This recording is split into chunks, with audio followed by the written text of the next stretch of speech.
Monica Carter, a young black woman in her late 20s, had recently landed her dream job at Crestview Tech, a prestigious software firm in Silicon Valley. Despite her exceptional skills in data analytics and her Ivy League degree, Monica quickly discovered the workplace was far from welcoming. Her colleagues often excluded her from meetings, whispered behind her back, and ridiculed her ideas in subtle but cutting ways.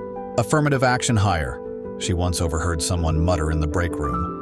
Others would dismiss her suggestions in team meetings, only to repackage them as their own later. Monica felt the weight of the microaggressions, but reminded herself why she was there. To prove her worth and pave the way for others like her. She kept her head down, worked late hours, and continued to deliver stellar results, hoping her efforts would eventually speak louder than the prejudice one day. The company faced an unprecedented crisis. A major cybersecurity breach had compromised sensitive client data, and Crestview was on the brink of bankruptcy. The CEO, Mr. Roberts, called an emergency meeting with the senior management team.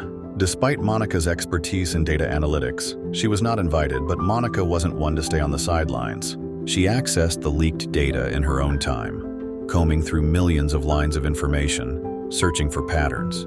Her persistence paid off when she discovered a hidden trail left by the hackers, an encrypted signal originating from within the company. Monica realized that the breach wasn't an external attack, but an inside job. Worse, the culprit was someone high up in the company. Monica gathered her findings and hesitated for a moment. Could she trust anyone with this information? Knowing the stakes, she decided to bypass her direct manager and present the evidence directly to the CEO MR. Roberts, initially skeptical, listened as Monica laid out her findings, her voice steady despite the doubts she saw in his eyes. To back her claims, she ran a live simulation showing how the breach occurred, tracing it to a senior executive who had been leaking information to a rival company for months. Shocked but convinced, Mr. Roberts immediately took action, involving the authorities and securing Crestview's systems.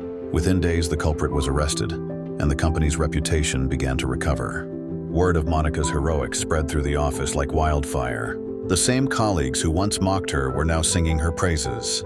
The CEO publicly acknowledged her in a company-wide meeting, calling her the savior of Crestview. Years later, Monica became one of the most respected figures in the tech industry. She started a foundation to support young black women entering STEM fields, ensuring they had the opportunities and mentorship she often lacked. Though the road had been painful, Monica's resilience turned her trials into triumphs. Her story became a beacon of hope, reminding everyone that even in the darkest times, light could break through, and that no one should ever be judged by the color of their skin. As Monica often said, strength isn't about avoiding the storm, it's about learning to dance in the rain.